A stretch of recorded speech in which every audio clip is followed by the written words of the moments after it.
magaalada Hargeysa waxaa lagu qabtay shir ay soo qaban qaabisay wasaaradda caafimaadka ee Soomaaliland oo lagaga hadlayay sidii wadajir looga shaqeyn lahaa daryeelista iyo ka warhaynta dadka la nool xanuunka dhimirka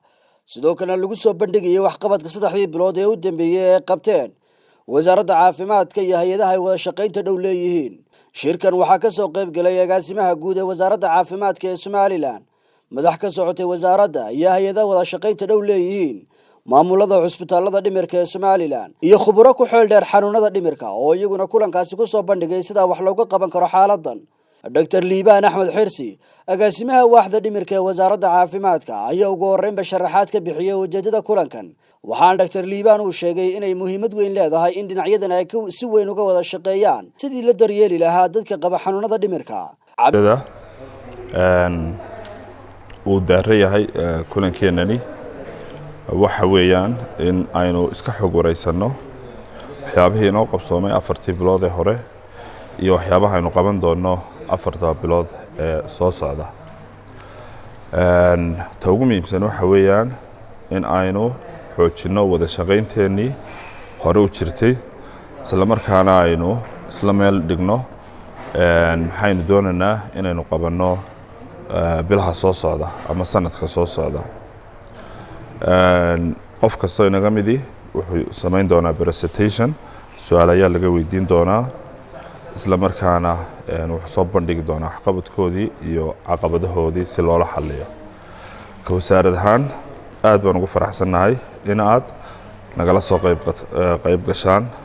waanan idin soo dhaweynaynaa Diqani Xasan Cabdiraxmaan oo agaasima ku-xigeenka waaxda adeegyada caafimaadka iyo cusbitaalada ee wasaaradda ayaa uga mahad celiyay hay'adaha ay wada shaqeynta dhow leeyihiin sida ay markastaba ugu heelan yihiin inay wax u qabtaan dadkaasi xanuunka dhimirka wehelka la waxaana xusay in xukuumadda Soomaaliland ay ka go'an tahay in la daadajiyo adeegyada caafimaadka ee dhinaca ammaanka talaabadaasina ay tahay mid habboon waxaan xoojinayaa kelmadda stakeholderska maanta waxaynu wada soconnaa hal gool hal siyaasad baynanu leenahay inaynu siyaasaddeena gaadhnana isku duubnaanteena ku xidhan tahay marka waxaan aad u rajaynayaa inaynu isku duubni kaga wada shaqeyno adeega caafimaadka ee qaranku leeyahay ay siyaasaddiisu tahay health for all kana inaynu ka wada shaqeyno mental health-kuna waxa aynu maanta u qaadanay wasaaradda caafimaadkuna ka go'an tahay madaxweynahana ka go'an tahay in la daadajiyo oo meel walba laga fuliyo adeega caafimaadka ee maskaxda amaanka goob walbana uu gaadho iyo shakhsiyaad kasta waxaynanu hirgelinaa siyaasadda qaranka ee maanta inaga diyaarka ah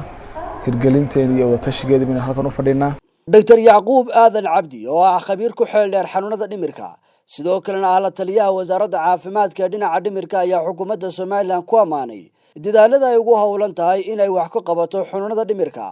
waxaana uu sheegay Dr. Yacquub in xukuumaddu lacag dhan $5 milyan ay ugu tala gashay arrimaha dhimirka ee Soomaaliland lacagaha wax laga qaban doonaa oo ay gali doonaan 4 tiir ayaa u muhiim ahaan doona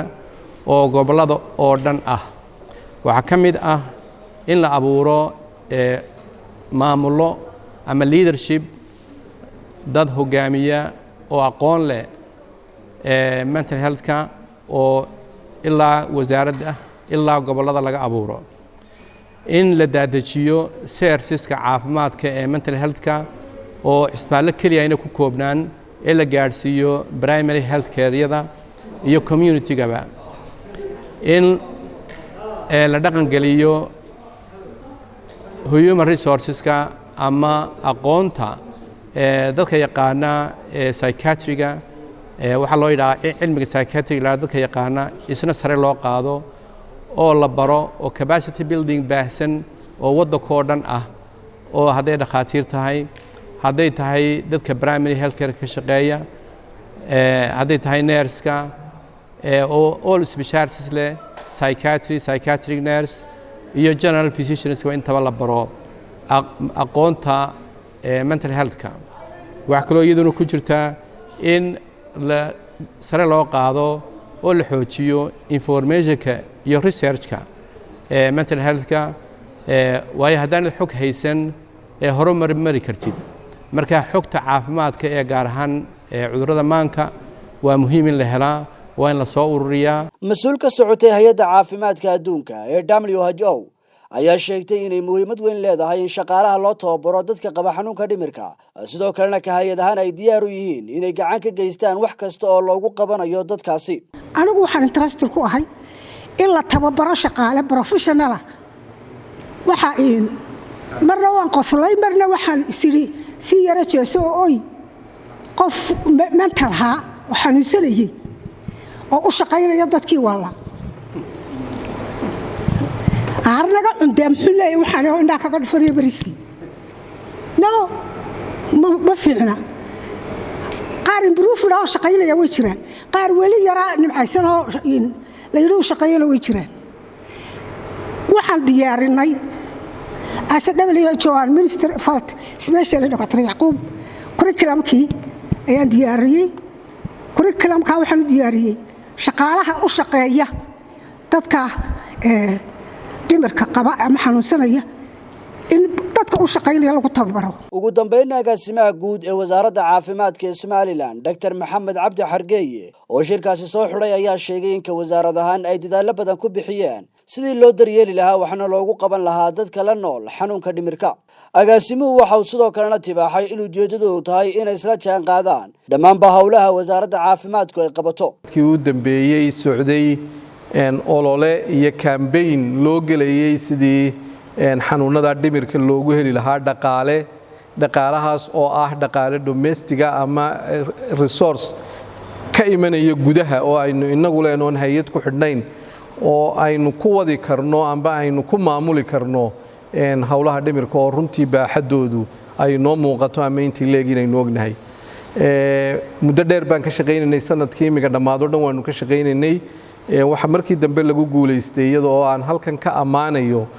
ganacsatada ka ganacsata qaadka in miisaaniyadda dawladda loogu daro in yar oo qaadka loo saaray oo sanadkii oo dhan timaada in miisaaniyadda dawladda loogu daro oo sanadkanba available ama diyaar ah taas qorshaheega imika waanu wadno waxaanu doonaynaa in kor loo qaado mar qura la wada gobolada hawlahoogii kor loo qaado oo servicekii hadday noqoto dawadii hadday noqoto cuntadii hadday noqoto tababaradii hadday noqoto gaadiidkii hadday noqoto dhismayaashii hadday noqoto in dhimirku uu noqdo meel la jaan qaadi karta hawlaha kale ee ay wasaaraddu wado oo lagu maamulo budgetka iyo Cabdifataax Xared CBA TV Hargeysa.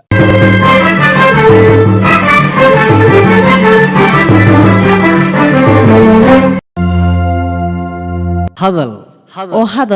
oo ku hadal bishii oo dhan $7 oo kaliya ku darso fariin kasta oo aad dirtaana waa ku bilaash isticmaal shabakadda ugu ballaaran geyga Somaliland haddaba si aad ugu shubato adeega kaafiye fadlan garaac xidig 8 eber 8 afargees ama xidig 2 eber 2 afargees tayo waa Telesom